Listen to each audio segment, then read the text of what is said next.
Hello, brothers and sisters. Welcome to the Afri Talk podcast, where we come together as a community to discuss, share our experiences, and learn from one another as Africans in the diaspora. And my name is Jackie. Thank you for watching my previous video. If you've not had the chance, I'll put a link in the description box so you can go and listen or watch. And yeah, last week we spoke about Nyamekye's journey from Ghana to Belgium, and this week we're going to continue and we're going to listen to his views on the whole bringing children from Africa to the West thing and the impacts and all that. But before we start, so please, if you do want to share your story as well on your journey from your hometown to Europe or America, whatever, or if you have a story to share in general, please send me a DM on my Instagram at afritalk_pod or an email to afritalkp@gmail.com. Okay, so Nyamekye, thank you for this second part. As we finished last week, I wanted to ask you another question about what do you think about the whole idea of, when people say that, yeah, bringing children from Africa, you have to, be more strict with them, else they will spoil, the investment will spoil. You have to treat them differently. You have to be very, very harsh on them and give them different treatment because they are not from, the West. So if you don't do that, they will spoil and all those kind of things. What do you think about that?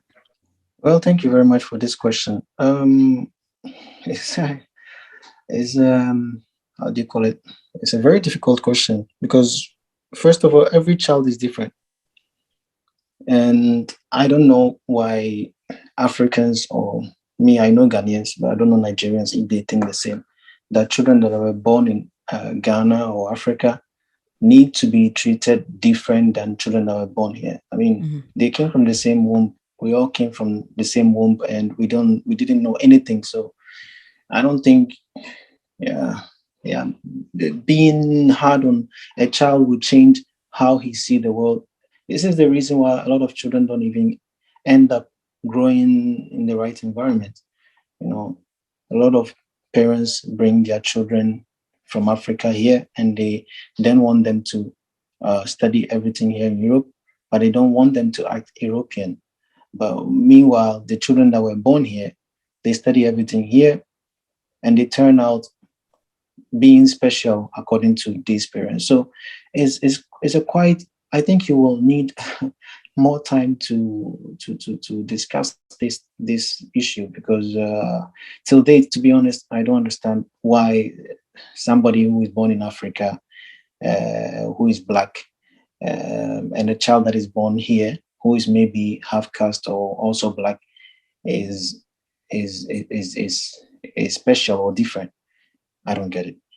Yeah, for me, for example, I remember when I came here first, like especially in the churches, I used to be really compared to other children, and a lot of people used to say that this one that has come, I'm not sure very soon she will go and become pregnant if you don't take care. Children who are brought from here, or they are all the same. She will eventually end up like like the other children who were brought up, who were brought here too. So this one, there's nothing special that's going to come out of her. And I remember those statements really used to, of course, hurt me and all that. But for me, for in my experience, I actually sort of used it as a motivation kind of thing to sort of like prove them wrong. I don't know if that makes sense. When I came here, I had brothers. You don't speak the language, so you'll be compared to the children as he don't speak the language, he don't understand anything. Actually, to be frank, you are not wise. You are dumb because you don't speak the language. That's the first thing. Secondly, because you go to church people will start involving themselves. They will sometimes come to you and be like, like this is how we live here, and we know you have come here, you're just going to be the same. Like you said, you are fortunate enough to prove them wrong. But there are children that don't have that thick skin that you have, and they'll be like, oh, okay, that's my destiny. Because sometimes what people speak about you can manifest if you accept it that way. And a lot of ladies, girls, to specify is they hear these things and they be like, okay, I cannot do anything about it. And it just happened. It's sad. I find it very difficult talking about this whole issue, because you have the other side also, children that were born here that don't know their background. Both of these children, it's difficult, but my experience was no other from yours. There was a certain lady in my church that told me, and I hope she listens, that this child is not gonna get anywhere. I mean, like, they try to, instead of motivating you, to even telling you you can make it, like I used to say, I instead of them motivating you, they would just demotivate you. It's like they would just make it more worse and make it sound like we know your destiny. Meanwhile, they don't know anything. I have to admit, when I came here, I did not like the church. I did not like the church at all. The main reason why I did not like church is because of the way they speak to you. They did not speak as if I never felt in a church, as a home, or I felt really demeaning and devalued. Let me put it that way. Because whatever you did was not good enough. You will read 3 Bible, not good enough. You will everything. They had critics about everything. So me going to church was very difficult for me. Meanwhile, in Ghana, Ghanaian churches, every child is made. Yeah, they do their best to, even when they are making a play or anything, every child is involved. But here, no, it's like, you come from Africa, what do you know? They won't even involve you into any activities unless it's about tree. Then they will involve you. But when it comes to who did this, when they are giving awards to who is the best pianist, I was never there. Who was the who speak? I mean, all these, I cannot sum them all up, but all these parts, it hurts. It hurts me, to the fact that at times I felt like what they are saying is true. You'll be at home, you might think, okay, yeah, that's my destiny. Let me just take it like that. So, this thing really creates a lot of traumas around, and then that's why sometimes, so I think that some people, or some young people who were brought here, some of them end up, taking the wrong, route. They become these things that these people say they will become, because you're being hurt, you don't have anyone to talk to, everybody's looking down upon you, you don't speak the language, or you're being bullied left and right, you don't know who to go to. And every time it feels like you've been rejected, like all over again. So at a certain point, you just look for who can understand you somewhere on the street, and then you go your way. But when you came in, you were growing up with your siblings. Did you feel were there ever like a moment that you felt that there were favoritism? I mean, like, in general, were you being treated differently by your parents or family? Were you treated differently than your siblings who were already here? Well, I am the eldest in my family, so in every family there is the Dutch people will say jammer genoeg. There is, unfortunately, always that favoritism. I don't know where it comes from, but there is always one favorite child. You will never know it, but there is always one favorite child. And in my case, I never felt favorite. Why? First of all, I come from Africa. That's number one. Number two, I didn't know anything about here. I just came in, I want to learn the language and go to school. Number three, don't have any friends. I don't have anyone to talk to. The only person that I knew that I could talk to was my grandmother, and I'm taken away from her. So basically, my whole life, I've been taken away, like missing people. Because the first day I came to this earth, my dad was not there. I was missing my dad. My mom was there, and then suddenly my mom was gone, and then suddenly I was left with my grandmother. Okay, and then from my grandmother, they took me away to my grandmother. So you see, is a whole luggage that you carry along. How would a child that is feeling this way feel as if he is favored? Wow, that's deep. Just think about it. It's impossible, because in your mind, you think you belong to your parents. You think, I need to be with them. Finally, you are there, but you feel sad because you are left behind with somebody who has, I mean, comparing my age, right now I'm 36. Yeah. 12 years I live with my mom, my grandmother. Then I came here, live with my parents for I think, let me see, 10 years. Let's say 10 years. Yeah. And now I'm living alone. I've been alone for almost 14 years. You see, you get all these years, just count them and figure out how would a child feel growing up. It's a mess. It's a mess. And sometimes we might think it's the fault of these young kids going to the wrong direction. It's partly their fault. Let's say if it's 100%, 40% is their fault. But see, that 60% is the fault of the environment they find themselves in. I was fortunate to have parents that I could talk to. They might not have taken the right step right away, but they did something. But some parents, they're not even at home.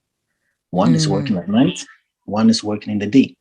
So when the child goes out and is smoking and is drinking and is doing all these things, you don't see it. Some African parents always they try to say, I know my child. They don't know them. You don't know your child. And that's where favoritism comes in. With my brothers, at a long while, I was trying to hide myself behind them. So I was trying to mimic the way they are, to feel to feel that favor, to speak in a certain way, to do the way they do. I got to a stage whereby I was actually speaking Dutch fluently, just to have that status of I belong here. Accepted, Yeah. And I don't think any child should go through that, because whether I speak Chinese, Dutch, Russian, that doesn't give you the right to treat me different. Whether I was born in Ghana or born in the air or born in the sea or born in Russia or born in Jamaica, I'm not supposed to feel as if I'm different. So this is where racism starts from our own people. But nobody's going to tell you, so you don't know. If you know, in Ghana, a guy will be walking there, you'll be telling him, it's an insult. You know, it's not been looking up and say, hey, Kwame, you look, even though Utia Bambat Efatao. I mean, we don't hear that. We don't hear. And so, as a black child, I can only talk for the men. As a black man, you are on this earth alone. No matter where you turn to, you're on this earth alone. I don't know about the women though, but for the men, I can speak for most men, most black men that grew up or that their parents came for them. You are alone and you have nobody to talk to, and that is not being favored. You know. I also can't speak for everybody, but for me, for example, after doing all these things, trying to be a good person, a good child, overdoing it and everything, still, it was never enough. There's always somebody who always says something that, you didn't do this or you didn't do that. And you keep, it's like you're, I don't even know how to say this properly in English. Like you keep running around like the clock or running the race that is never ending. Like it keeps going and going and going, and it's really, really, really draining. And then you feel like I should have just stayed where I was before I was brought to this country and all that. And then people will be like, oh, you're ungrateful. Yeah, people are somewhere in Africa, they don't even have a house to sleep in. You even come to all the way to, to abroad. Oh man. Sometimes like you wish you ask yourself, was it better for me to stay back, in Ghana, or was it okay for me to come here? Like almost every day you keep asking the same question, you keep asking yourself the same question. That ungratefulness, I don't know, have you had the experience where people used to tell you that you're ungrateful, you should be happy to be brought here, you should go on your knees every day, thanking people that they brought you here and stuff like that? Of course. Of course. I thought I was You the know, only one. the highest grade of being an African is of the highest grades of manipulative mindset of being an African is the elderly people telling you you are ungrateful for what they have done for you. You know, you and I are in this world. You have a child. Mm, I have a child. mm, We are always going to sacrifice for our children, but that is not something we should use against them and say they are ungrateful for what we set aside for them. That is evil. Sorry for my word, but that's mhm. evil. You had a child. You had me out of your pressure. I did not ask you to bring me into this world, first of all. So there is no ungratefulness in anything that you do for me. I can only say thank you for sacrificing for me, but you cannot come and call me ungrateful because you gave birth to me. You understand what I'm trying to say? Somebody who's ungrateful is someone that you have helped alongside the way. Let's say the person was building a car and you said put wheels under it and then give it windows, manufacture it this way, use diesel motor, don't use a, and that person come out and say I did it on my own. That person is ungrateful. But me as your child, the product of yourself, image of yourself, you taking care of me, you bringing me here, you making sure that I'm well educated. I'm a product of a success of your life. So how can you come and call me ungrateful? It doesn't make sense to me when somebody say you are disrespectful, you are ungrateful for what I've done for you or for what I've done or what I've given you. You gave me life, and that life can be given back to you if you continue loving that child unconditionally. But unfortunately, we don't get there. We don't get to that aspect where we as Africans that are brought from Ghana to here, the love no cry no. Which love? I don't want to go there. I don't want to go Which there. love? Well, this thing We, that maybe you do something very small, or maybe your sibling that was already living or who was born, you will do something, and nobody will say anything, and then you just do something small. You go to school and come back home just 1 hour late. The entire Africa will hear about it. yeah, because that child that we went for in Africa has now turned to rebel. Children grow, and when they turn into that teenage age, they are difficult. It's a normal thing. But that doesn't mean you should treat them anyhow, because that's the moment that you can father them. That's the moment you can show them the world and let them understand this world is dangerous. This world is not the way you see it. As a teenage, when I was growing up, trust me, I will travel without telling my parents. I just wanted to see the world. I will work hard. I think I made more money when I was a teenager than now. I was everywhere. I would just go everywhere. I wanted to see the world. I wanted to see everything. I wanted to go every corner of the world because, yeah, I wasn't accepted where I was. But didn't you get in trouble? Of course, you'll get in trouble. You'll get in trouble because you want to see everything. You want to get everywhere. You want to make money. You want to live. You want to live your life. You don't want to depend on anybody. At the moment, that's how, at that moment, at the age of, I think, 17, 18, 19, I just wanted to have my own money. I wanted to not to bother my parents because already we have a lot of kids in the house. So you try to provide for yourself. And then, yeah, of course, these things, people don't know, people don't ask. But as a teenage, you really experience a lot of things. Sexual ideas that you get. You can't talk to anybody. Things that you learn from school that be like, wow, this thing that I'm learning, it can bring me in trouble. You start seeing women differently. You start seeing men differently. I mean, who are you going to talk to? Nobody. African people, what are you going to tell your mom, I'm having this feeling for this girl? We're born. So we don't have that in our culture. Or that I have a boyfriend. Madam. That one, 6 feet under. How dare you? So, a whole lot of nonsense. A whole lot of things. Yeah. So you in Africa, you learn to be to say everything. They tell you if something happens, you have to say it, because if you don't say it, we'll beat you. Nobody wants to be beaten. But then you come here and you are living in a whole different neighborhood.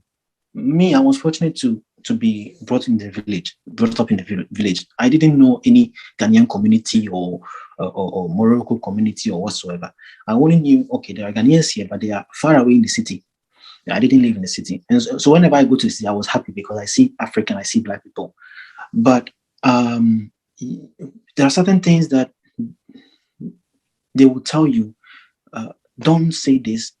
When police ask you a question, say this. Don't. So immediately you have to program your mind in what to say and what not to say, because then you are putting yourself in trouble, plus your family members in trouble. That is where children get loose. That's where they start lying, because you are installing them a chip. You are installing them an application to lie. So when they are lying to you, that application you have installed will be updated into update 3.4, where you started from 3.1. You understand what I'm trying to say? So, yeah, most of our parents are the main reason why the children turn out like that. We will learn the language, like for them translate their breathing, their everything. We will do what we have to do to help them. But that's what I'm saying. And then they will come and say you're ungrateful. It doesn't make sense. After all this thing, after losing your own sort of like your own identity, after not knowing who you are anymore, after losing everything you have, still. So I'm like, what more do they want from us? We are not talking about the basic things. No child deserves to be called ungrateful by their parents. Sorry, I'm gonna rephrase myself. No child in this world has to be called ungrateful by their parents because what? Because they were in Africa and you brought them here. Because of maybe you bringing them here with the agenda. I don't want to talk about it. We all know what agenda. Investment. These kind of things needs to be talked about. But when you start talking about it, the African community, people will bash you left and right. Before you know, your story is out there. And I'm sure this interview that we're doing, trust me, there's so many people who are already hating us for this. But at the end of the day, I mean, you only live once. You have to talk about stuff. You can't keep it in and all that. Anyways, thank you so much, Nyamekye. Do you have what are your social media handles that we can find you when we want to patronize you and stuff like that? Well, on Instagram, you can find me under Nyamekye International, Nyamekye Pictures. Mostly on Facebook also. Instagram, Facebook, Twitter. What else? Now they have, how do you call it? Instagram. Oh, God. TikTok and Snapchat.